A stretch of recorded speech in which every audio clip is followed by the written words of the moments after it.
Bueno, vamos empezando la actividad. Si se sientan, por favor.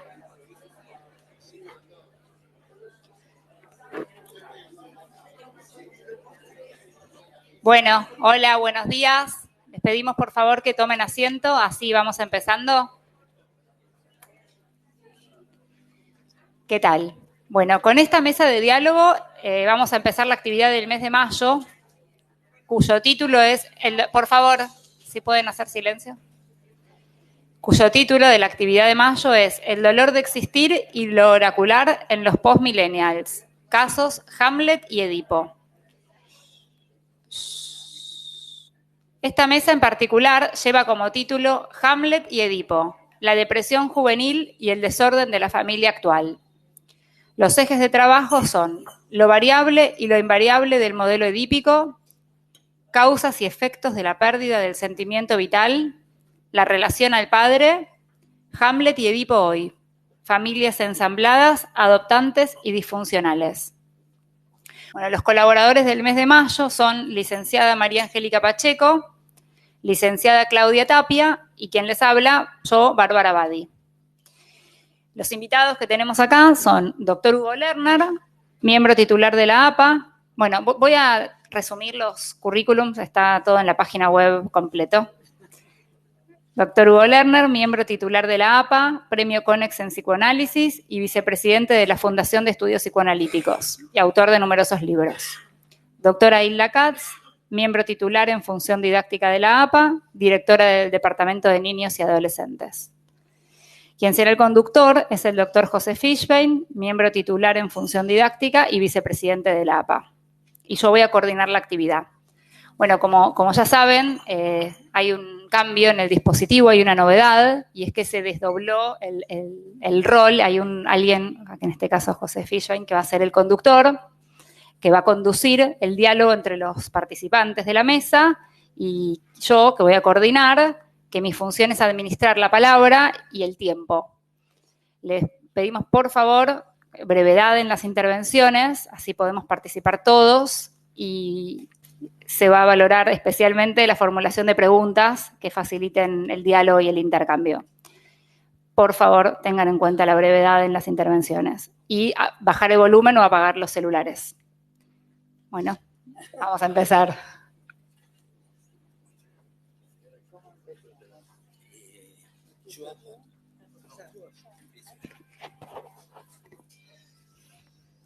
Hola, sí, buenos días. Voy a hacer una pequeña introducción para el diálogo de esta mañana. Quisiera hacer una reflexión previa. La inclusión de Edipo y Hamlet en esta presentación tiene como sentido mostrarnos modelos de estructuras dramáticas con diferentes modalidades interaccionales. Nos encontramos con temas claves para un psicoanalista en el campo clínico, el sujeto y sus vínculos.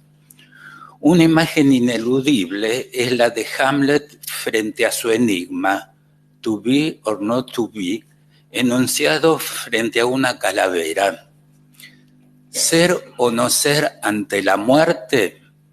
¿Ser o no ser sujeto del propio deseo? ¿Ser objeto del propio deseo o ser objeto del deseo del otro? Ser objeto del propio deseo implicaría el armado de su propia subjetividad y asunción identitaria singular. Estos son procesos que se dan y consolidan en el tiempo del transcurso de la adolescencia, tiempo necesario para la elaboración de los duelos por la infancia perdida y el pasaje hacia la adultez, el enfrentamiento con su porvenir que encierra un final, la asunción de la muerte, representada en la tragedia por la calavera.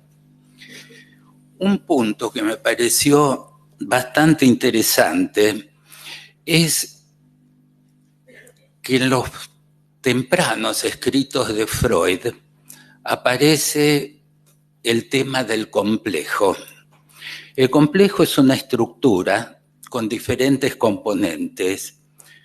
La noción de complejo es un modelo de estructura. El complejo de Edipo, caracterizado y normatizado por el psicoanálisis, da cuenta de relaciones vinculares y emociones consecuentes. De todos modos, nos queda siempre el interrogante si el Edipo de fines del siglo XIX es coincidente con el Edipo de comienzos del siglo XXI. En ese sentido, si tomamos un trabajo que para mí es clave dentro del psicoanálisis, que es el de Laplanche y Pontalis, sobre fantasías de los orígenes y orígenes de la fantasía, en ese artículo los autores dan las diferentes urfantasías o protofantasías como elementos atómicos que van a ir a organizar una molécula que puede ser el complejo de Edipo, pero también pueden ser diversas obras literarias, diversos escritos. Hamlet es uno de ellos. Es una transformación del Edipo de Sófocles. Hoy en la mesa anterior se planteaba que una de las versiones más modernas de Hamlet es El Rey León, que es un Hamlet para niños. Hamlet es el prototipo de un adolescente deprimido y sufriente. ¿Por qué? Por el parricidio y la relación incestuosa proyectada en el tío. Sin embargo, tanto el Edipo de Sófocles como el Hamlet de Shakespeare incluyen un cuarto elemento que para mí me parece que tenemos que destacar sobre todo en esta casa, que es la presencia del oráculo y la presencia del ghost. ¿Por qué digo esto? Porque tanto el oráculo como el ghost transmiten un conocimiento que está en otra parte, que es conocido por el sujeto, pero revelado a través de ellos, y que es una clara alusión a la relación que hay entre estos dos elementos y lo inconsciente.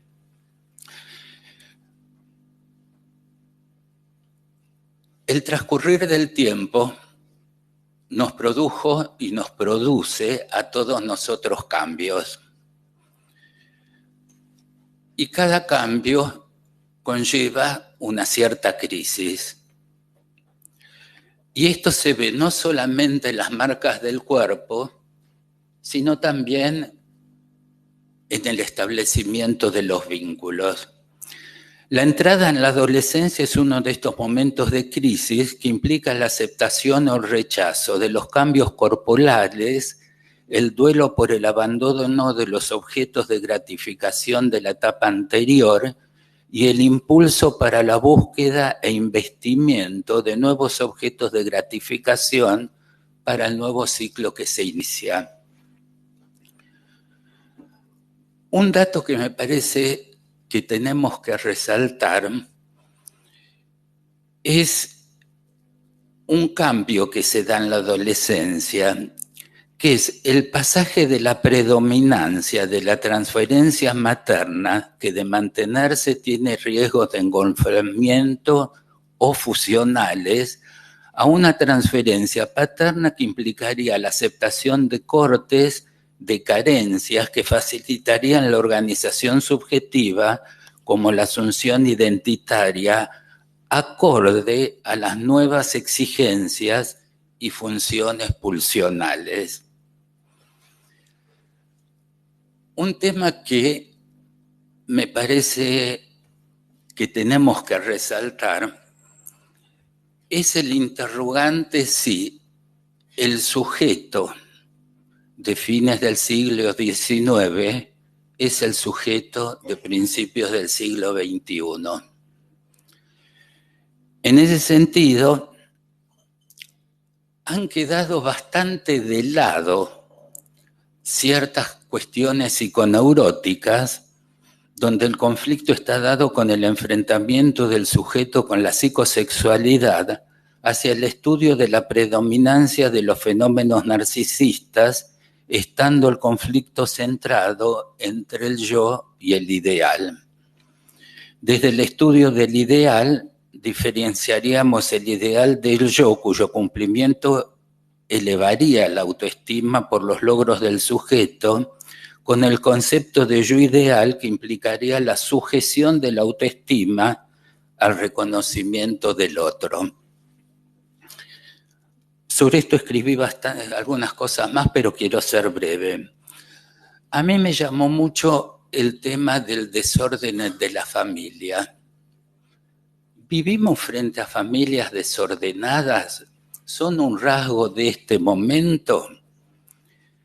¿O hay nuevas composiciones familiares? Yo me preguntaría con qué vara se mide actualmente qué es una familia. ¿Hablaríamos de estructura familiar o funciones a cumplir? Siguiendo a Freud, también me haría una interrogante. Dora, o la joven homosexual, ¿la podríamos tomar y describir como las describió Freud? ¿O hoy estos dos personajes de la literatura psicoanalítica tendrían otra lectura?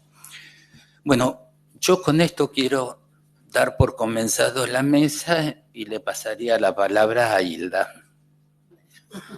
Damas primero. Yo soy viejo. Así. Muchas gracias. Te estaba siguiendo. Bueno, yo le puse Hamlet y Edipo, psicoanálisis de niños y adolescentes, una frontera en debate buscando un horizonte posible, en respuesta a lo que está diciendo José respecto al siglo XXI. Y me sumergí mucho en el siglo XXI.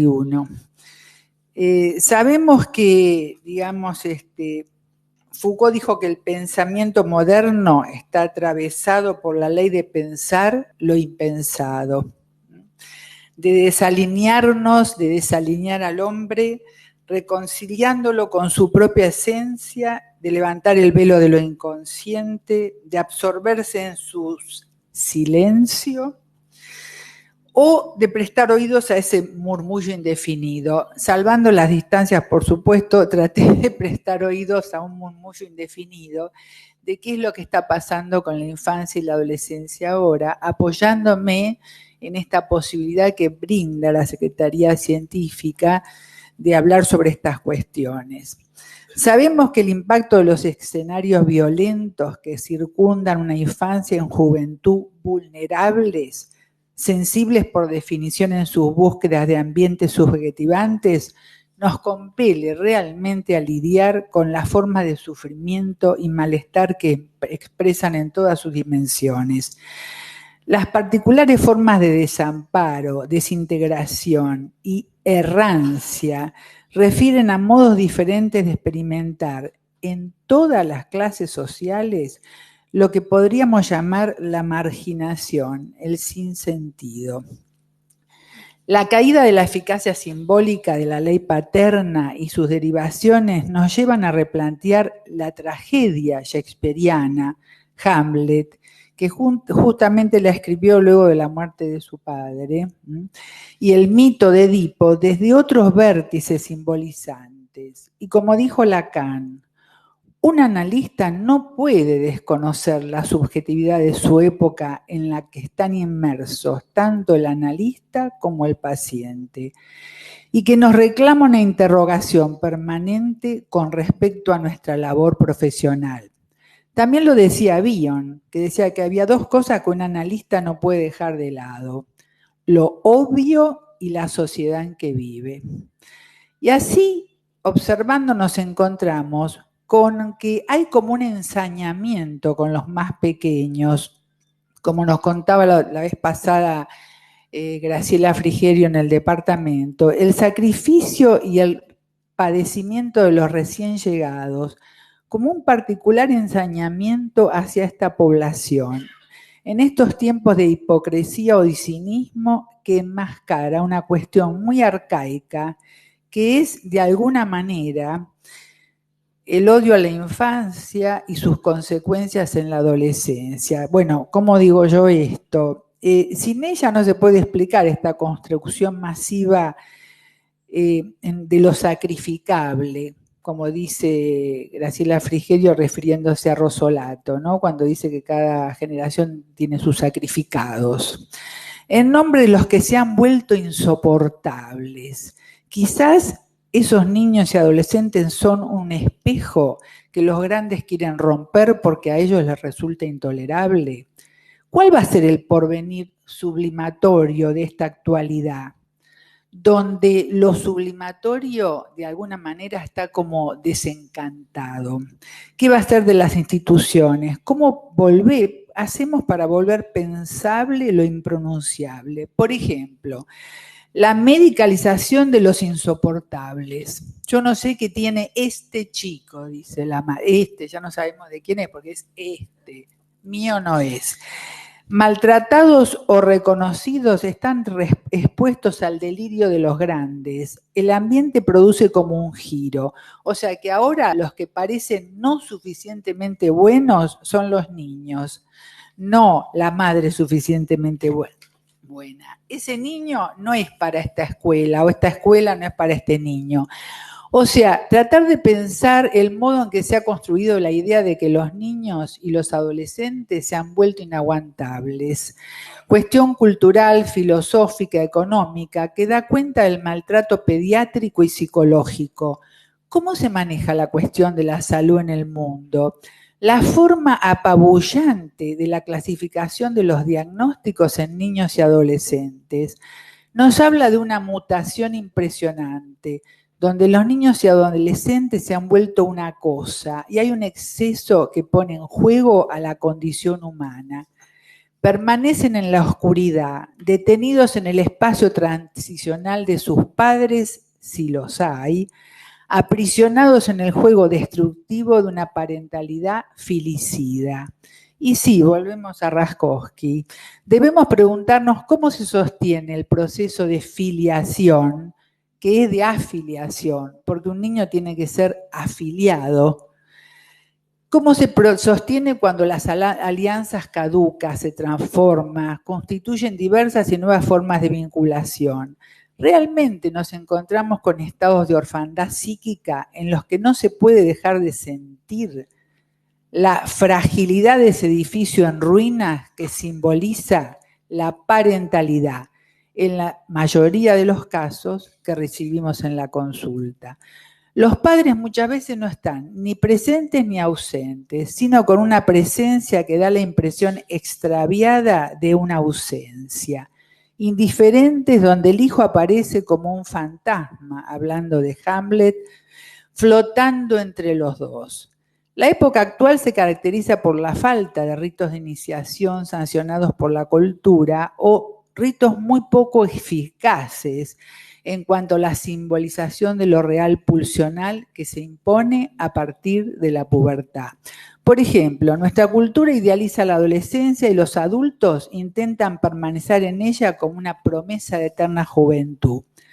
Las fallas en la parentalidad también operan en la subjetivación del tiempo, produciendo un efecto de falta de corte. Muchos adolescentes padecen de estar instalados en una especie de tiempo de eternidad engolfados por los adultos. Esto deja a los adolescentes sin la generación con la cual confrontar y los lleva a tener que inventarse sus propios ritos, la famosa autopoiesis de sus propios emblemas identificatorios. Si bien nunca se puede estar a la altura de una función, la función parental, es cierto que el padre autoritario de la modernidad fue sustituido por la contemporaneidad en la contemporaneidad por un padre caído. Y al mismo tiempo nos encontramos con una cierta apatía insensible ante las vicisitudes de la vida adolescente, que son depositarios, la mayoría de las veces, de las interacciones fantasmáticas de patrones impredecibles dentro del sistema de vinculación afectiva, y estallan de diversas formas, y entre ellas contra el propio cuerpo, encontrándonos con cuadros de adicciones diversas, cortes, cutting, adicción a la pantalla, los videojuegos, sustancias tóxicas, drogas, alcoholismo, patologías ligadas a las nuevas tecnologías, ciberbullying, dificultad de aprendizaje, acoso escolar, patologización y medicalización de la infancia y de la adolescencia, problemáticas ligadas a la identidad, el abuso sexual en sus diferentes formas, depresión velada, suicidio adolescente, falta de credibilidad en las instituciones y sus consecuencias, las particularidades de los distintos hogares, ¿no? Hetero, monoparentales, estados de apatía, aburrimiento, anorexia, bulimia. ¿Qué voy a seguir diciendo? A esto se suma la inteligencia artificial, la robótica, lo poshumano, lo transhumano. Todas estas manifestaciones de alguna manera nos interpelan como psicoanalistas, poniendo el psicoanálisis en debate, así como sus horizontes y sus fronteras. Nos lleva a plantearnos cómo sostener la función analítica, ya que actualmente el contexto social y cultural no es promotor del pensamiento y la reflexión. Y la tolerancia a la falta de gratificación actualmente es un camino muy difícil de sostener en el discurso contemporáneo. O sea, la pregunta es, no se trata de to be or not to be, sino de just do it, hacelo ya. No preguntes, no reflexiones, no pienses, just do it. ¿Cómo hacemos contra eso? Y así nos encontramos con lo que podía denominarse como nuevas formas de filicidio, donde la parentalidad y particularmente la función paterna está extraviada, perdida. No se trata, digamos, solamente de el Edipo ni de Hamlet, que por supuesto están presentes en estos fantasmas, sino que estoy hablando del fenómeno que Recalcati denominó el complejo de Telémaco, el hijo de Ulises, con la diferencia que Ulises parece que quería volver, le llevó 10 años volver, pero quería volver, y Telémaco lo estaba esperando porque Ítaca era una orgía. Pero de eso se trata, y no solo no está el padre, sino que no le interesa volver y sostiene una posición de supuesta libertad y falta de responsabilidad por un entorno que la fomenta y que encubre de esta forma nuevas formas de desamparo. Voy a tener que ir cerrando, ¿no? Pero hay muchas otras cosas que quería agregar, pero tener en cuenta que lamentablemente ante la carencia de este padre que no quiere volver ni le interesa y que se siente muy contento de seguir siendo un adolescente, nos encontramos con que los adolescentes están librados, digamos, al azar, donde seguramente se encuentran con mayores que abusan perversamente de ellos. Y como dice Giovanni Sartori, sin buenas instituciones no hay nada, ni política, ni cultura, ni civilización que dé un sentido. Ya terminó. Y parece que de eso se trata, de esa búsqueda de sentido. En El Señor de las Moscas, William Golding cuenta como un grupo de niños que quedan sin adultos, que ya eran preadolescentes, organizan una sociedad en una isla solitaria y reproducen toda la violencia en una sociedad de hermanos huérfanos. Al final del libro, al llegar a la playa, el capitán de un barco para rescatarlos se encuentra con dos grupos que se estaban matando entre ellos y le pregunta, ¿hay algún adulto acá?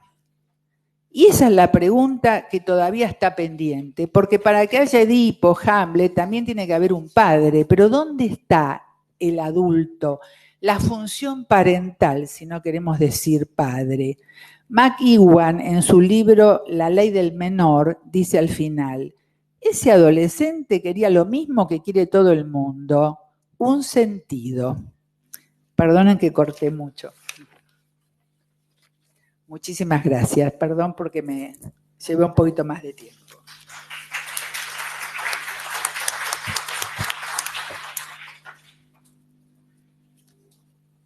Toca a mí. Adelante. Bueno, hola a todos. A mí me parece muy interesante este formato que está dando la Secretaría Científica. De hecho, la convocatoria que me han hecho es no hacer un trabajo, sino hacer un punteo acerca de determinados aspectos que a cada uno resuenen más. En mi caso ahora van a ver cuáles son. Y después generar un diálogo. De hecho se llama diálogo. Pero el título de esta mesa, que se tipo Hamlet, depresiones juveniles y desórdenes en las familias actuales, me da la impresión que hay como una invitación a que no discutamos solo esto, hay una invitación a discutir los paradigmas actuales del psicoanálisis y ver qué ha, siendo Piero Lanier, qué ha permanecido, qué ha cambiado en nuestro esqueleto teórico. Creo que es muy amplia esta convocatoria, no vamos a agotarlo, por supuesto, en el día de hoy, porque en principio estamos hablando de adolescentes. En el año 1900, vos hablaste de Dora y el caso de la joven homosexual, la conceptualización de adolescencia no era igual a la de hoy. Según Dolto, la adolescencia nace después de la Segunda Guerra Mundial. La adolescencia como tal no existía, había un salto de la infancia a la adultez, y en las tribus primitivas, para aquellos que recuerdan cuando leímos todos a Margaret Mead, eran ritos de pasaje. O sea, la adolescencia es una adquisición relativamente nueva. Para los que somos jóvenes como yo, recordamos las primeras películas de James Dean, Rebelde sin causa, o la francesa Nouvelle Vague, Los 400 golpes, en el cual ahí empieza a aparecer con fuerza el lugar que el adolescente empieza a ocupar en la cultura. Los 400 golpes.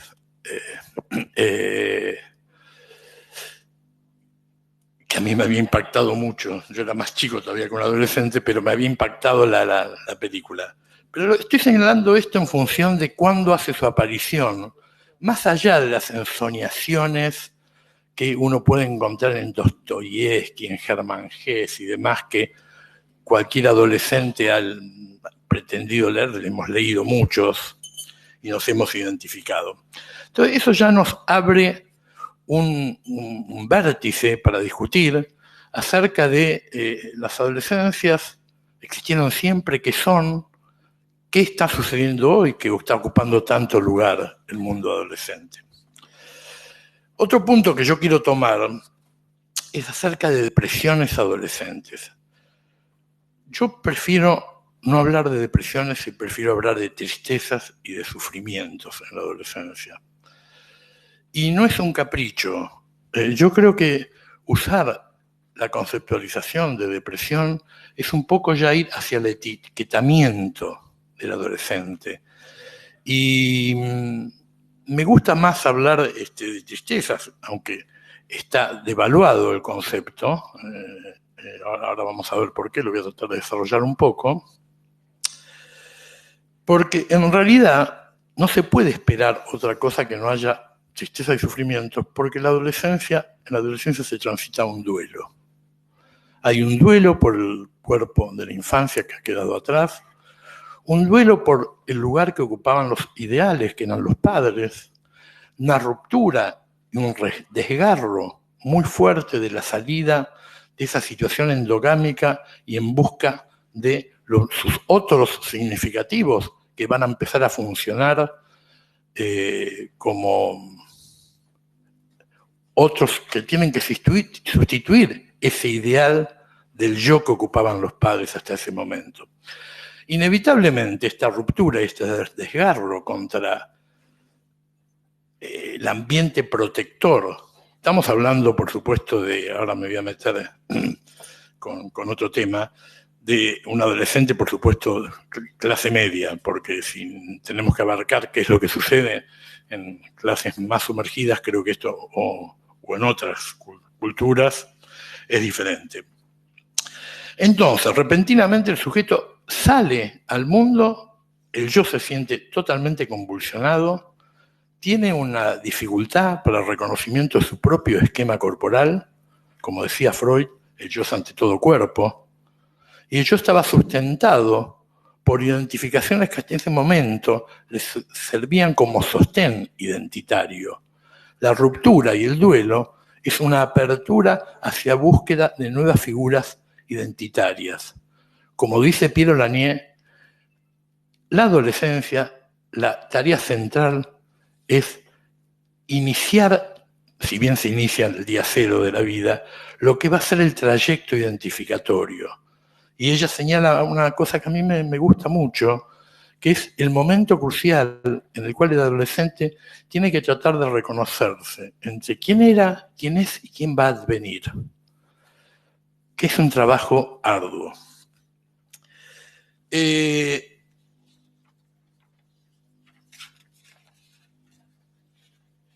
Entonces, en medio de este duelo, por eso yo me corrí del tema de las depresiones, que podemos abordarlo, pero prefiero que veamos las situaciones más de duelo, que son frecuentes, son constantes.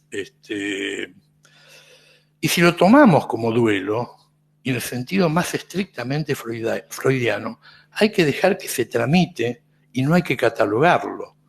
Como decía Freud, al duelo hay que dejarlo tranquilo, que haya un deshacimiento, pieza por pieza, de las investiduras que hasta ese momento ocupaban para el sujeto.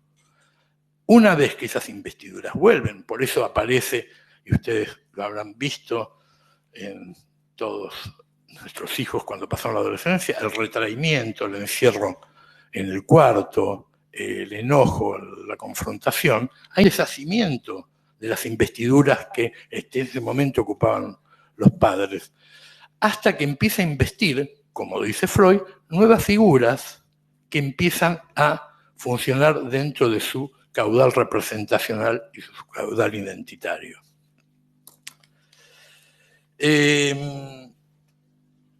Obviamente acá hay un doble duelo.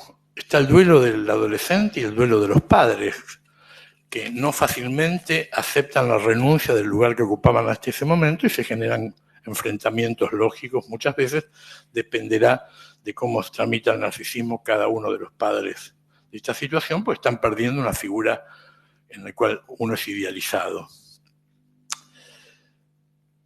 También hay un duelo, siguiendo con esto, de la salida de la endogamia y empieza a aparecer, parafraseando a Green, una problemática que no tiene tanto que ver, y ahí voy a engancharme después a ver si llegamos a hablar un poco de Edipo y Hamlet, no tanto con tener o no tener en términos de castración, sino como dice Green en términos de ser o no ser. Él plantea el Hamlet en términos de que estamos en la contemporaneidad más atravesados por ser o no ser. El otro punto que nos señaló a los dialogantes la Secretaría Científica es las familias desordenadas. Entonces, yo la pregunta que me hago, que por supuesto las hay, es si no convendría también no quedarnos solo ubicados en la familia desordenada, sino tomar este desorden como parte de una situación más global que es la sociedad desordenada. En última instancia, la familia no es más que una célula dentro de esa urdimbre grande que es la sociedad.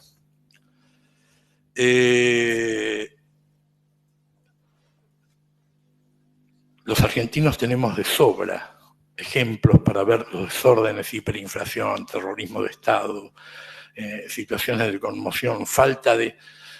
Yo recuerdo el último libro que escribió Ignacio Leukovich, Pensar sin Estado, que él decía que era muy difícil construir un yo en arenas movedizas.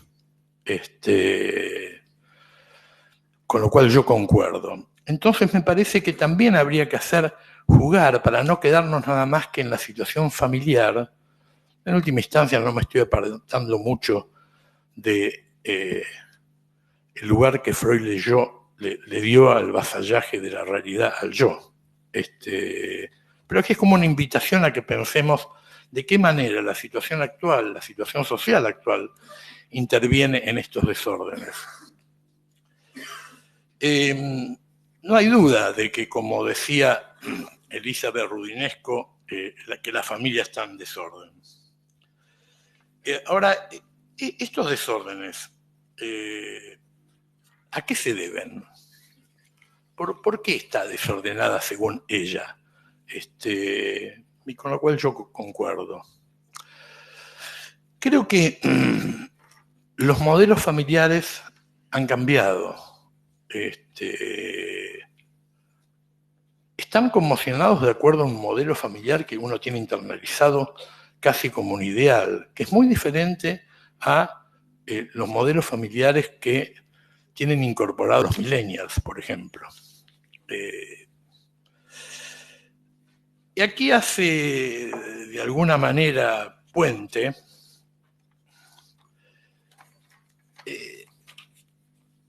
cómo pensamos en la actualidad el Edipo y Hamlet. José decía, bueno, a ver, preguntémonos acerca de la joven homosexual. Y yo jamás diría eso que decía Freud. Que tenía rasgos masculinos porque era penetrante, un modo de hablar y su forma de hablar. Jamás uno catalogaría hoy de esa manera. Pero, ¿qué es lo que se rescata siempre? Que hay que tomarlo a Freud como un hombre de su época, un hombre epocal, como lo somos nosotros ahora. Lo mismo que el Edipo. El complejo de Edipo, ¿no habría que repensarlo? A mí me gusta más pensarlo como una trama vincular que como una estructura. Como una trama vincular en la cual intervienen mamá, papá, nene, y en la cual se transita y se comprende la estructuración del psiquismo y la generación, la tramitación del deseo. Pero con las familias actuales, que hay estas neoformaciones familiares,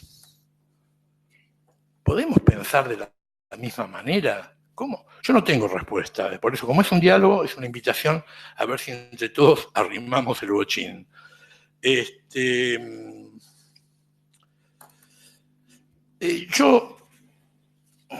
Hay una autora argentina que a mí siempre, una amiga, me gustó, que es Silvia Bleichmann. Y traigo una cita de ella. Cuando hablo de Edipo, estoy hablando de repensemos el Edipo, la castración, el falocentrismo, el lugar que ocupó en cuanto a qué lugar ocupaba la mujer sin superyo. Dios mío, si hoy uno dice eso, sale despedido abruptamente de este lugar. Bueno, ni que hablar de que la mujer tiene que renunciar al clítoris para ir al placer vaginal. Como dice Rudinesco, ¿de dónde salió ese disparate? Dice así, disparate. Entonces, se ve que hubo varios pensadores que quisieron repensar qué sucede con esta situación falocéntrica. Silvia Bleichmann, en uno de sus escritos, Tiempo. El tiempo. Bueno, digo dos cositas y ya está. Esto es textual de ella. Dice, el descubrimiento freudiano de la angustia de castración se revela insuficiente para analizar hoy a nuestros pacientes. Y la reducción de cualquier angustia narcisista, que a eso te referías vos, José, antes, y la reducción de cualquier angustia narcisista a esta última se muestra, a la angustia de castración, se muestra empobrecedora y pliega nuestro trabajo sobre enunciados repetidos. Y pliega nuestros Nuestro trabajo son enunciados repetidos si nos quedamos nada más que dando vuelta en eso, dice ella.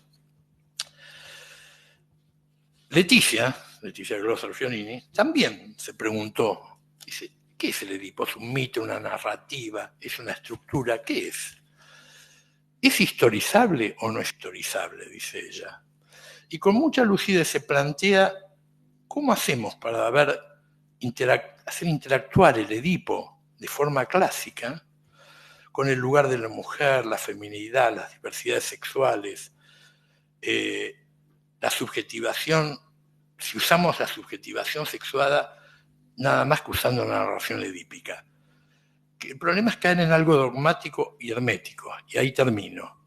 Tomemos los adolescentes actuales.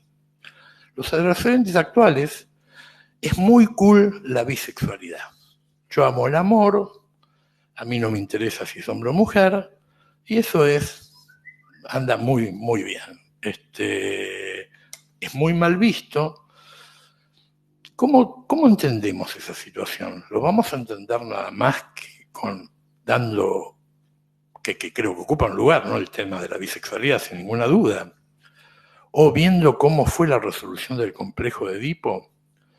¿O, y así ahora sí termino, o le tenemos que dar lugar, como planteaba al comienzo, al lugar de lo histórico-social, cómo funciona la estructuración de la subjetividad? Castoriadis dijo algo muy inteligente, que dijo, se terminó la época en que el superyo, el ello y el yo andan sueltos por el mundo, están en interacción con el contexto socio-histórico que cada uno atraviesa.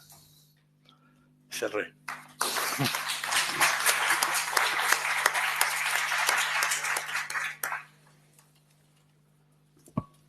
Bueno, ahora vamos a dar la palabra al público. Estaba Sarita Alvizar.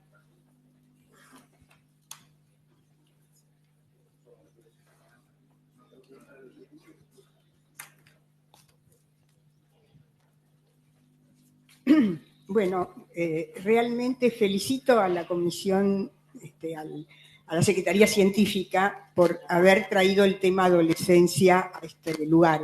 El martes pasado con el repaso del libro de Arminda Verasturi y Mauricio Knobel, y hoy en este diálogo tan fructífero que hicieron José, Hilda y Hugo.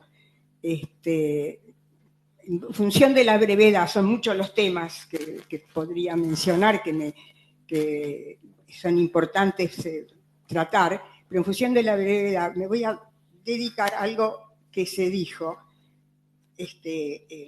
acerca de que es muy difícil construir un yo en arenas movedizas, ¿no? Que dijo Lekovich, que vos trajiste, y que me parece muy importante.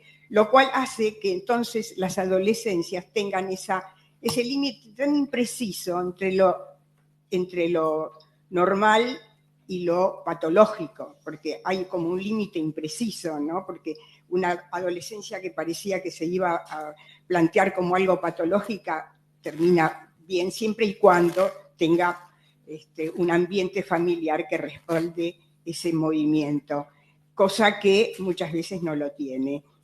Y algo que se enfatizó mucho son que no solamente los modelos familiares han cambiado, y yo les preguntaría a ustedes, si el tema no es solamente que los modelos familiares han cambiado, sino que han cambiado los líderes que podíamos tener, empecemos por nosotros en la adolescencia, mucho tiempo atrás, y los que podían tener nuestros hijos, y los que pueden tener ahora, son completamente diferentes y generan adolescentes diferentes.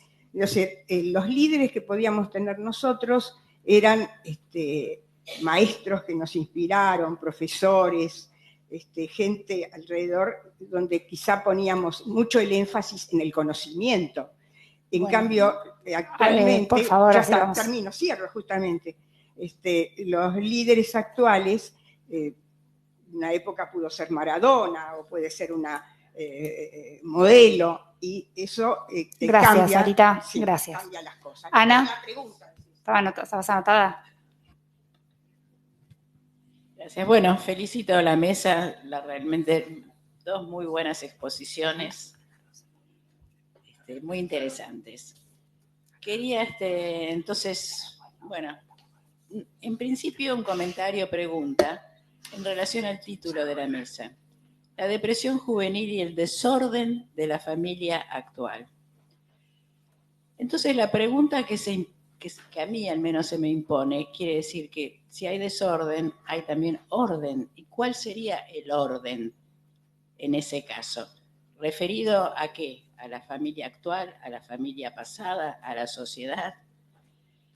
¿Queremos decir con esto que la familia actual está desordenada? José trajo los casos de Freud. La familia de Dora no era una familia muy, muy ordenada, que digamos. Lo que pasa es que, como decía Hilda, en este momento, just do it, si no te gusta andarte, correte, separate, divorciate, volvete a casar, como que todo se ha vuelto como mucho más vertiginoso y tal vez más posible la actuación cuando antes estaba como, o la libertad, cuando antes estaba todo como reprimido. La otra cuestión es la hermosa escena que trajo Lerner en relación a los 400 golpes, para unirlo un poco con lo de Hamlet. En los 400 golpes hay una escena donde él no va al colegio, se hace la rata, como decimos en español, y andando por las calles de París ve a la madre con otro hombre. Ese día él había faltado al colegio. Cuando al día siguiente en el colegio le preguntan, ¿por qué faltaste? Él responde, porque se murió mi mamá. Gracias, bueno, Ana. Gracias. ¿Algo más crees? Quería relacionarlo con la escena de Hamlet, viendo a su mamá Gertrudis con su tío Claudio, claro, digamos, bueno, y todo lo que eso después desencadena. Gracias.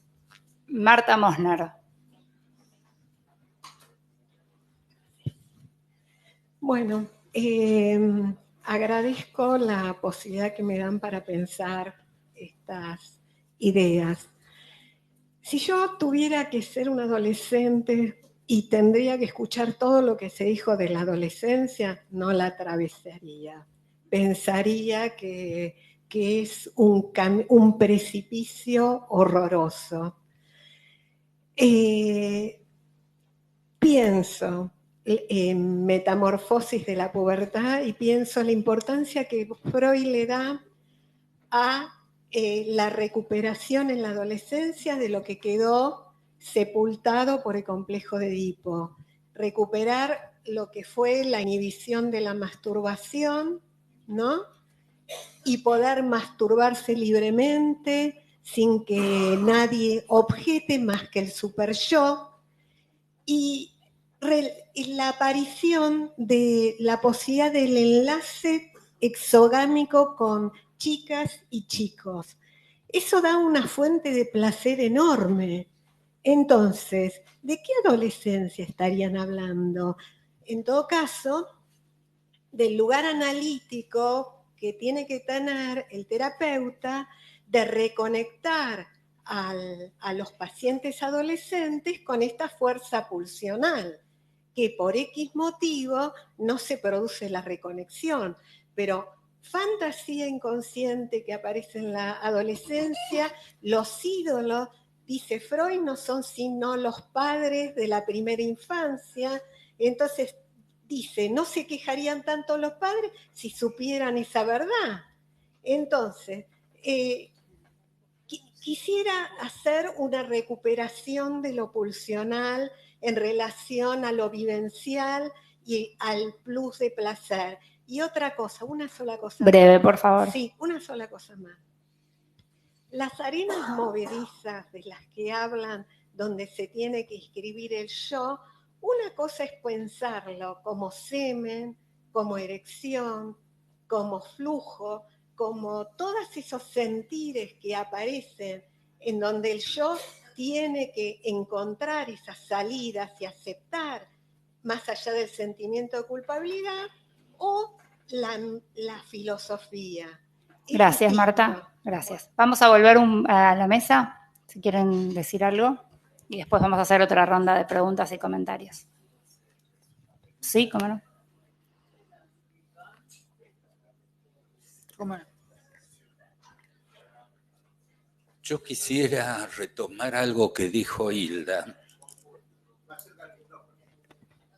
No, quiero retomar algo que dijo Hilda porque me parece fundamental en cuanto a los cambios epocales, que es la modificación del to be or not to be por el just do it, porque eso nos ubica decididamente en otra posición del sujeto en la sociedad contemporánea. El just do it se remite al tú puedes, podemos, que es muy común encontrarlo en este momento en distintos contextos.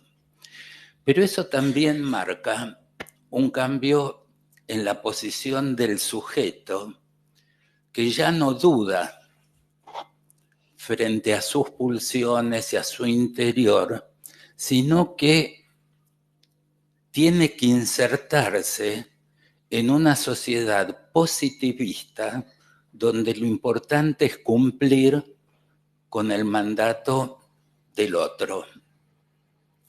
Entonces, vivimos en una sociedad donde lo que se exalta es lo igual, no se tolera lo diferente y donde todo vale. Es decir, pasamos del llamado sujeto de la obediencia frente a la función del padre al sujeto del rendimiento que se desafía constantemente a sí mismo. Quisiera saber qué piensan ustedes. Otro punto que quiero marcar es el siguiente. Toda depresión lleva una cierta retracción libidinal. El tema es qué se vuelve a libidinizar de la realidad para tapar el lugar de lo ausente, el lugar del vacío. Y ahí es donde aparecen ya nuevas posibilidades, muchas de ellas trajo Hilda, la droga, la violencia, la psicopatía, la acción. Y eso da, digamos, nuevas organizaciones identitarias que quizás son distintas a las del mediados del siglo pasado.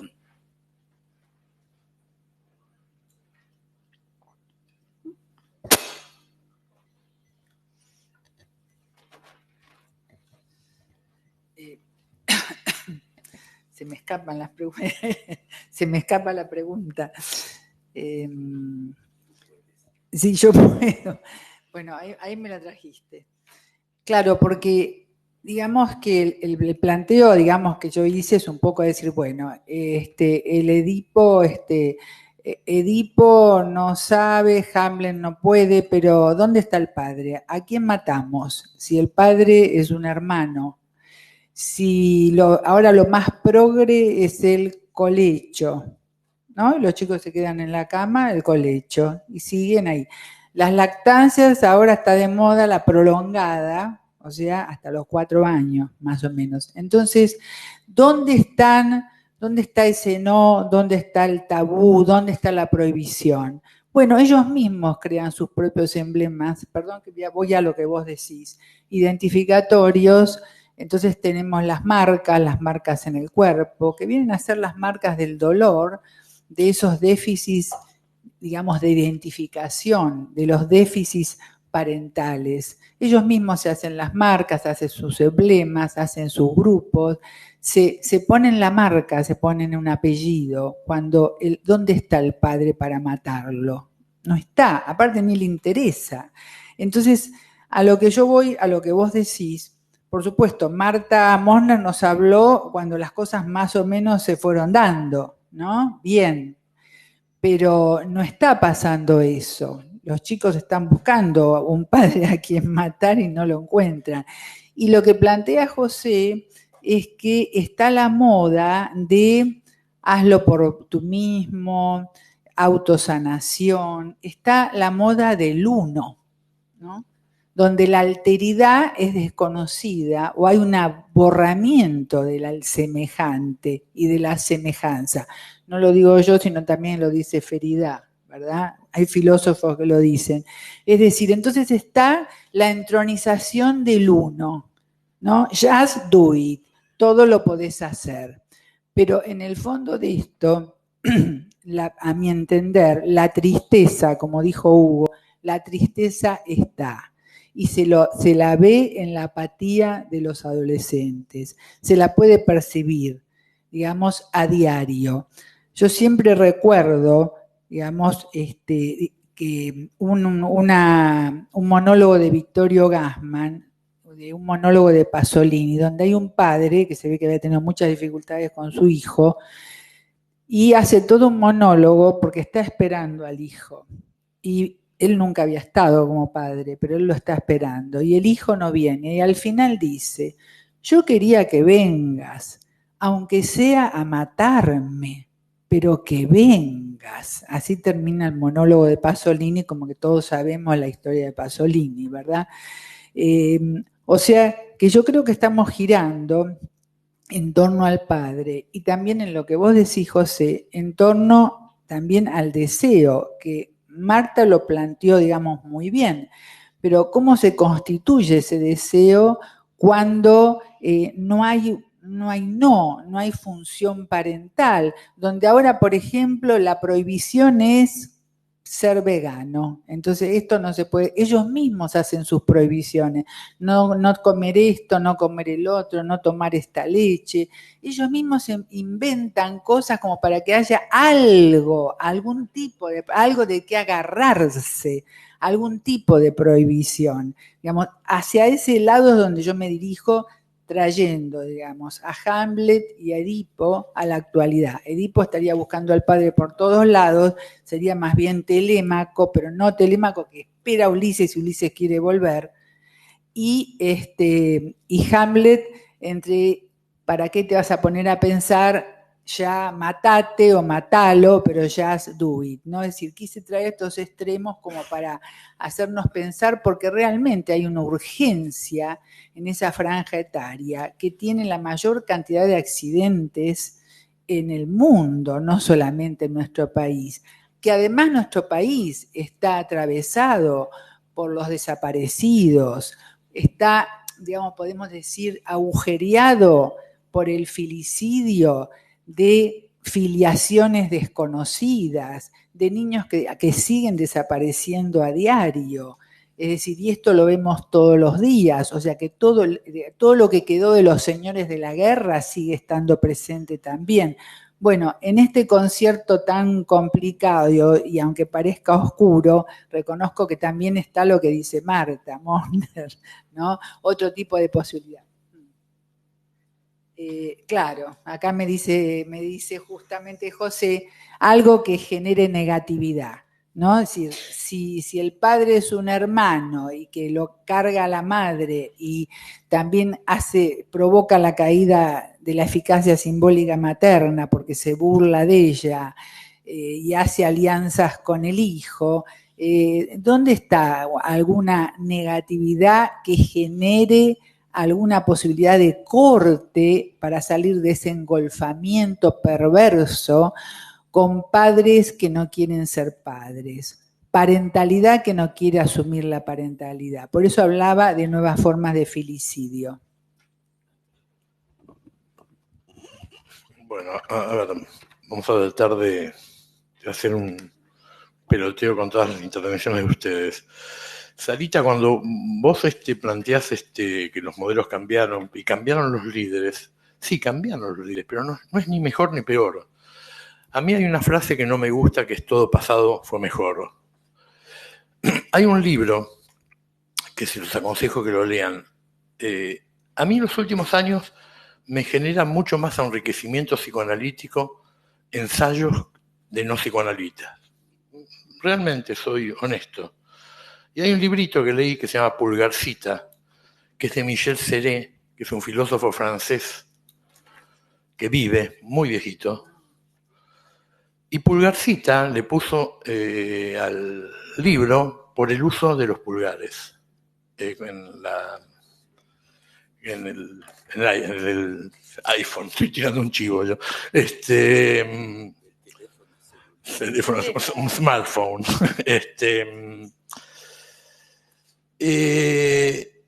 Los líderes, por ejemplo, pueden ser los youtubers. Los líderes tienen 2 millones, 3 millones de seguidores.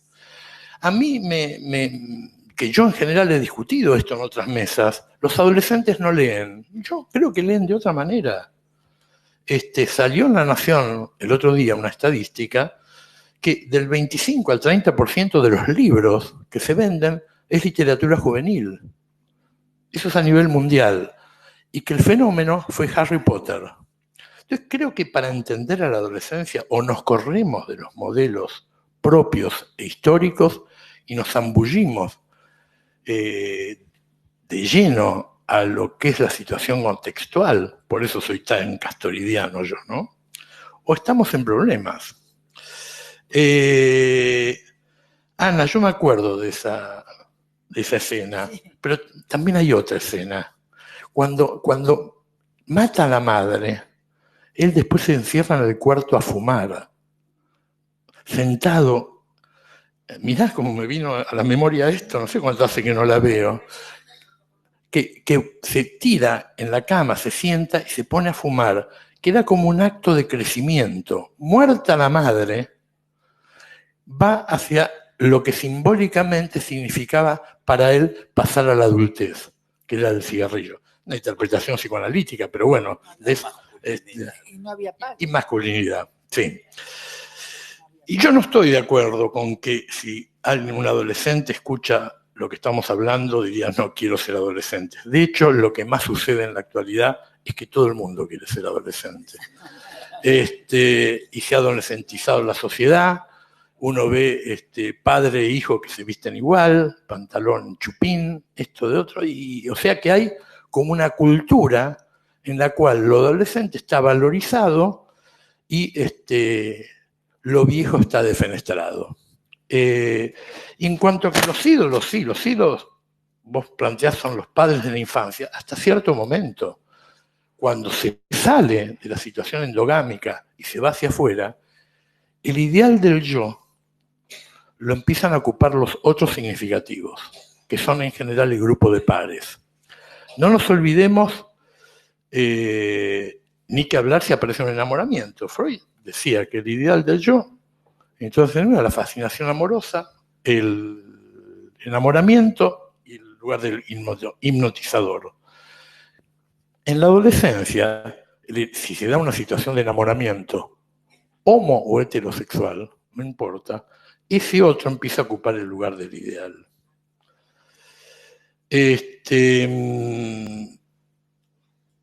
Cuando se dicen, viste, José, después de un duelo, las figuras primarias, no necesariamente pues se usó que puede investir situaciones que hacen a un cuadro psicopatológico. Las investiduras en general,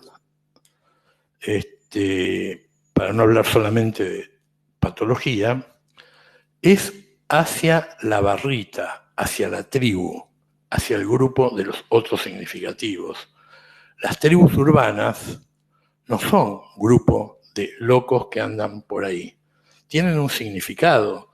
Y por supuesto que hay algo de la inmediatez, del just do it. Yo siempre, y lo he usado en un escrito, que la banda de rock sumo tiene una frase que dice, no sé lo que quiero, pero lo quiero ya. Efectivamente, eso es así. Pero con ese sujeto adolescente nos vemos hoy atravesados. Pero estoy de acuerdo con lo que vos planteás. Hay un problema que tiene que ver cómo se mata al padre si el padre soy yo. ¿Quién es el padre? cuando hay una dificultad y hay un trastorno identitario en cuanto que el padre es el amigo, no se puede matar a ese padre. Matarlo, digo, en el sentido winnicottiano, que para crecer hay que matar a los padres internos, ¿no? Por supuesto, utilizando bien el modelo de Winnicott en este sentido. Sí, yo creo que ese es un problema actual que tiene que ver, cuando alguien decía, vos te preguntabas, el orden, si hay desorden, hay órdenes. ¿Y desde qué lugar analizamos esto? Dos hombres tienen un hijo adoptante. Hay una señora que dona un óvulo, otra señora lo recibe y otra señora lo cría. Es el cuento del huevito. Claro, como dice Rudinesco, hay tres madres, ¿no? La donante, la receptora y la madre de cría. Digamos que este es un modelo de familia que yo no tengo cero crítica, pero es un modelo de familia que tenemos que repensarlo. No es el modelo de familia de la Sagrada Familia. Y es el modelo de familia que en muchas situaciones actuales está imperando. Bueno, vamos a hacer otra ronda de comentarios. Mirta Goldstein.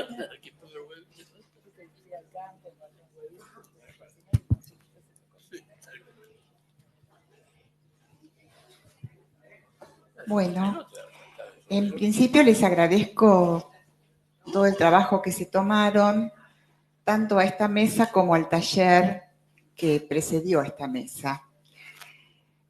Y a mí me llamó la atención justamente el tratamiento que a veces se hace del título, porque todo título tiene una trampa. Entonces lo voy a leer en voz alta. Hamlet y Edipo, la depresión juvenil y el desorden de la familia actual. ¿Cómo se habló toda la mañana de adolescencia cuando los títulos hablaban de juvenil? La adolescencia y lo juvenil es lo mismo. Hamlet y Edipo justamente son jóvenes, y si uno mira la historia histórica de la civilización y la historia literaria, siempre el protagonista es un joven. No se habla del adolescente. Juana de Arco tenía 16 años. Digo, hay algo de lo juvenil que insiste en todas las generaciones.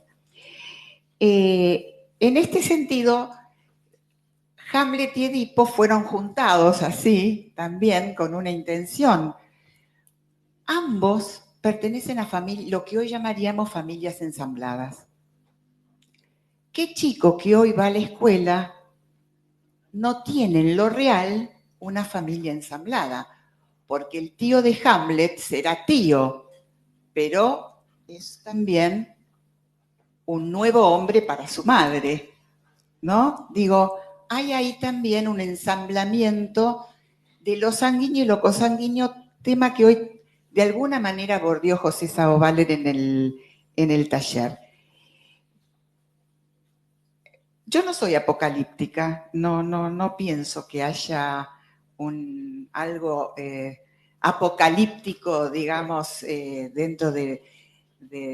Sí creo que hay transformaciones culturales y por eso también el título tiene esta otra trampa, el desorden actual, porque siempre hubo y habrá algún desorden en el sentido de algo que se zafa a lo cultural previsto, a la moral común, ¿no? Freud también hablaba de esto. Y entonces pensaba en los chicos que van a la escuela y el chico que tiene papá y mamá, digamos, no divorciados, ¿no? Hoy es el raro, ¿no? Un chico que tiene una familia tradicional en la escuela es el raro porque va a visitar a todos sus amiguitos que tienen 6 abuelos, 4 o 8 padres, no sé. Digo, Digo, hay una mirada que podemos hacer de todo esto en un sentido conservador, me parece, o una mirada más amplia. Hay otro tema que surgió hoy, que se repite, que es la caída del padre. Y a mí también me parece una versión apocalíptica. Yo no creo que haya caída del padre. En todo caso, a lo mejor hay un padre que no siempre está a la altura, pero ¿qué padre está siempre a la altura? Porque si Winnicott hablaba de la madre ideal suficientemente buena, tampoco hay un padre suficientemente bueno siempre.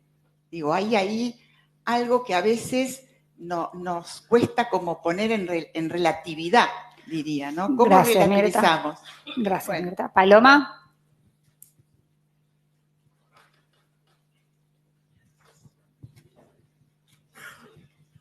Bueno, primero que todo agradecer a la mesa y sobre todo a Hugo porque trajo dos cosas que para mí son muy importantes. Lo del duelo que trajo a mi cabeza y la tristeza, ¿no? Que trajo a mi cabeza Saramago. Saramago en un texto le dice a su mujer, justa, qué injusta la vida, porque él en ese texto era un alfarero y los hijos le dicen basta, eso ya no se va a vender más, ahora están los tuppers y el plástico. Y él dice, no, yo voy a seguir con lo mío, porque esto es lo que yo sé hacer. Y nosotros, bueno, tenemos una riqueza con nuestra teoría y nuestra práctica.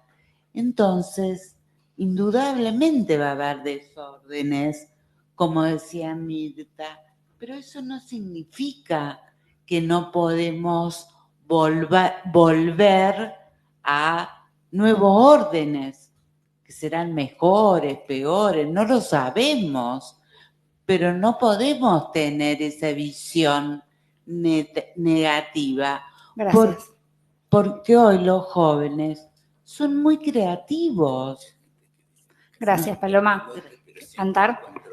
Sí, por supuesto. Antar.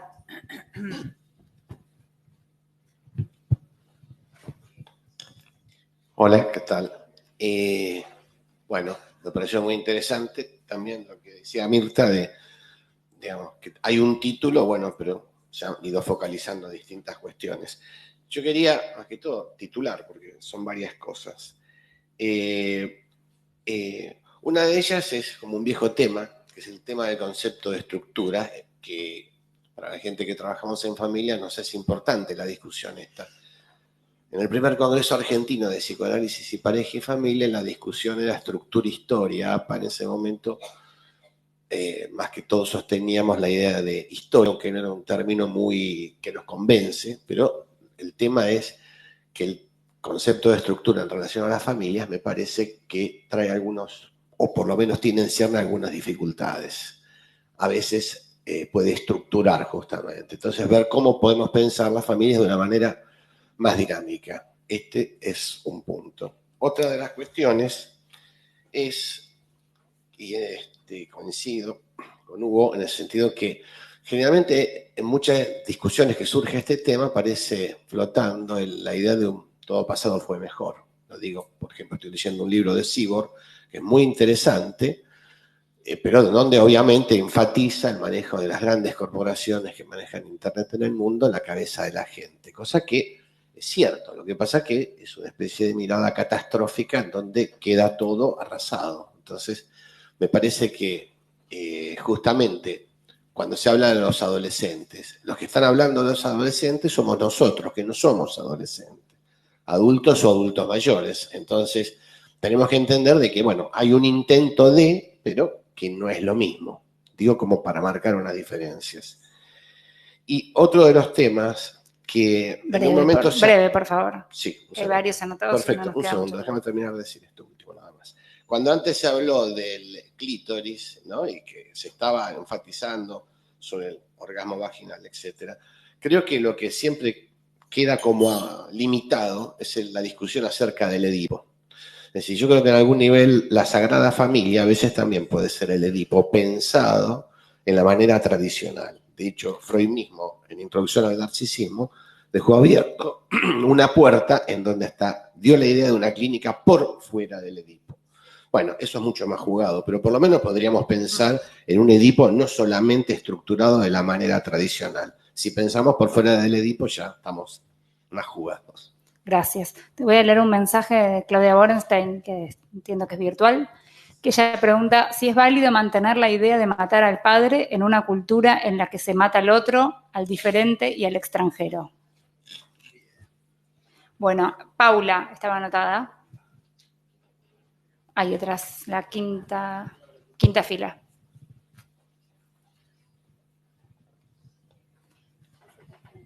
Gracias, Paula Yapur es mi nombre.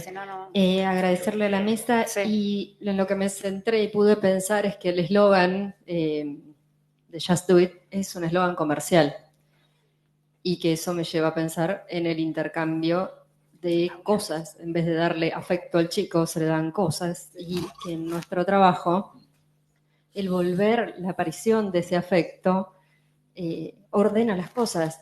Me acordé de un paciente. Yo valoro muchísimo cuando el adolescente nos muestra los videos, me parece un acto de generosidad abrirnos esa puerta. Me mostró un video, un adolescente muy cohibido, tristísimo. Era un recital enorme y la cámara se enfocaba en cualquiera de los que estaban en el público, en el pogo, y se metía en su vida. Y en la vida el chico tenía un verse feo, horrible, otro tenía un padre golpeador, otra se sentía gorda, tanto que me saltaron las lágrimas. Y ese adolescente retraído que estaba en su mundo cambió totalmente por varias sesiones, por suerte, después de eso, porque vio mis lágrimas. Claro. Que bueno. Gracias. Gracias. Paula. Bueno, Gracias por tan buen ejemplo. Hay 2 personas más anotadas. Hacemos 2 comentarios más y volvemos a la mesa. Diego, Mosner, les pedimos brevedad, así pueden hablarlos de la mesa. 2 cuestiones. Cuando los adultos se ponen en el lugar del joven, le roban la juventud al hijo y el hijo tiene que convertirse en adulto. Es decir, es una tragedia. Quiero señalar esto porque Freud plantea algunas ideas sobre esto y lo vemos en la clínica. Creo que esto es muy importante. Es decir, que la juventud que todos quieren, que esos viejos quieren tener es una parodia de juventud. No es la juventud, es un como sí. Como va a pasar muchas veces y como los como sí que se van a tener que encontrar, tal vez ese chico que nació de un óvulo, de otro óvulo, de otra mamá. Bueno, quiero contar una cosa. Los que vieron The Adventures, para que vean si tiene algo que ver con el complejo de Edipo, que es la película que más éxito ha tenido en esta época, Tony Stark, el Iron Man, viaja en el tiempo porque tiene que buscar un artefacto para salvar a la humanidad. Él acaba de ser padre, no tiene una hijita y es su mujer y no perdió a nadie en el genocidio que se ha armado. Pero él decide viajar en el tiempo. Y en ese viaje se reencuentra con el padre.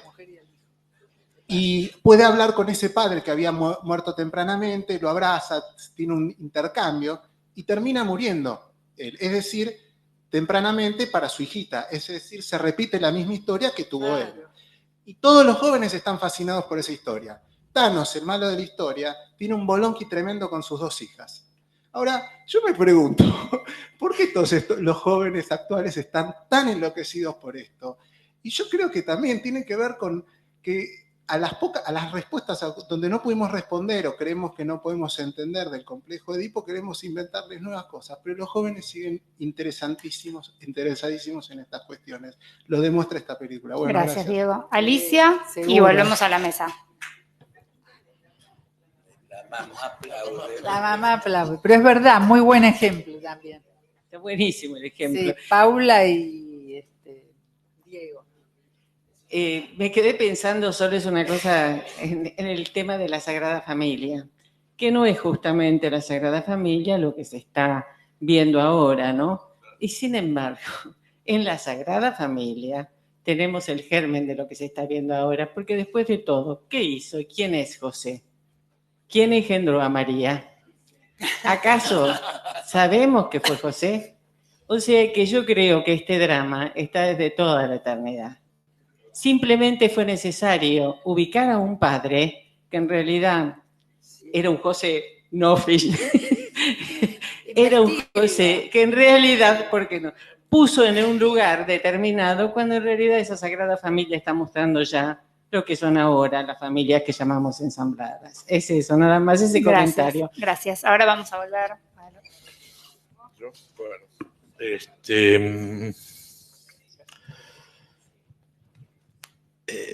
A ver, ¿por dónde empiezo? Porque quiero leerles algo de Octavio Paz. Y no quiero irme sin leerles algo que a mí me encanta. Voy a contestar nada más que algo que... No contestar, quiero que ampliar el tema. Yo estoy de acuerdo con lo que dijo Antar, se fue ya, acerca de que por ahí hay que pensar el Edipo de una forma ampliada. No soy el único que lo dice, ni él. Estamos todos pensando algo parecido. Pero lo que dice Claudia... Me parece que si tomamos textualmente lo que es matar, claro, matar es un símbolo. Si no, sería un desastre la humanidad si matásemos a nuestros padres. Por supuesto, si ponemos algo que tenga que ver, una interrelación entre matar al padre interno, a la representación padre de la niñez, con matar al enemigo o a alguien a quien se roba o a alguien a quien...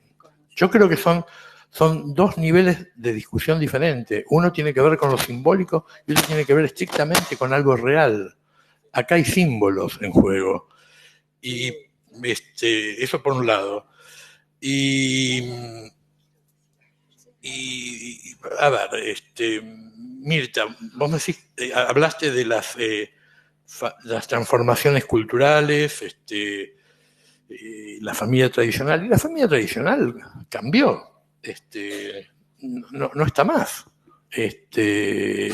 No está más la de esa reunión, excepto algunas familias no conservan más ese modelo de unión y esa cosa más endogámica.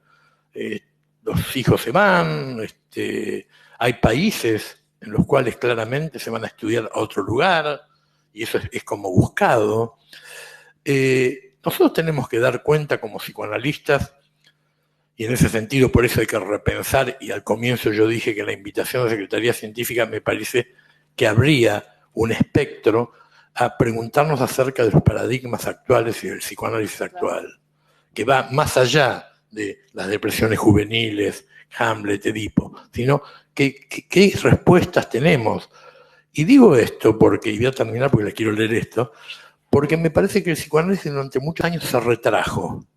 Y nosotros tenemos la obligación de seguir ocupando un lugar que en alguna vez ocupó, de tratar de dar cuenta interdisciplinariamente con otros actores sociales, de ver qué sucede con el sujeto actual, el sujeto de la contemporaneidad, que no es el mismo. Les quiero leer esto para que vean lo que es la adolescencia. Este es un escrito de Octavio Paz del año 1950. Octavio Paz, Premio Nobel de Literatura. El libro era El laberinto de la soledad.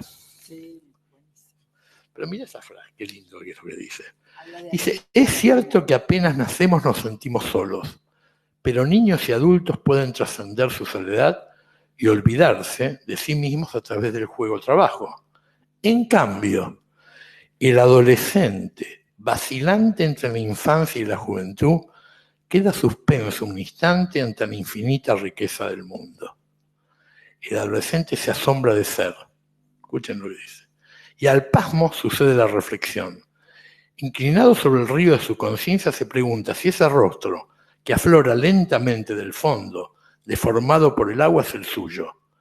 La singularidad de ser, pura sensación del niño, se transforma en problema y pregunta, en conciencia. ¿Qué tal? A eso, que él lo pone en el año 1950, tiene una clara relación con lo que yo planteé al comienzo de lo que plantea Piero Lanier entre quién era, quién soy y quién va a devenir. Es la dificultad que tienen muchos adolescentes. Y los que trabajamos con adolescentes sabemos el no reconocimiento que tiene por momentos el adolescente. Se ve al espejo y se extraña, siente una oreja más caída. Hay trastornos en el esquema corporal, a veces en la adolescencia. Y eso no es patología, es un reordenamiento representacional del cuerpo y del duelo del cuerpo infantil y la aparición del cuerpo nuevo que tiene que habitar a ese sujeto que está viniendo. Lo que yo quería decir, siempre me acuerdo de las palabras de Rolla, que decía que el adolescente es un border fisiológico, ¿no? O sea que todo lo que le pasa, bueno, tiene que ser contenido, pero va a pasar. Pero quería aclarar un poco con esto de la muerte del padre. Yo lo dije en relación, por supuesto, a Winnicott, que hay que pasar por el cadáver de un adulto para poder erigirse, tomando las palabras de Horacio en su poema, que Winnicott nombra. En latín no lo voy a poder decir. Pero también, respecto a lo que dice Leclerc. Leclerc en su libro Matan a un niño, dice: hay que matar al niño y hay que matar al padre para que el padre viva. Es decir, la única forma de que el padre viva es si lo podemos matar internamente, porque quiere decir que existe y que puede transformarse en otra cosa. Y esto lo dice Leclerc muy claro, desde el punto de vista simbólico. No lo podemos comparar con matar al extranjero, a los inmigrantes, a los que son diferentes. Es decir, no tiene absolutamente nada que ver. Matan a un niño, como dice Leclerc, matar al padre para que el padre siga viviendo, porque en ese movimiento le reconocemos su existencia, lo confrontamos, lo peleamos, lo pateamos y después se vuelve a instalar adentro nuestro. O sea, como dice Hugo, el valor simbólico de esto que Leclerc lo explica muy bien.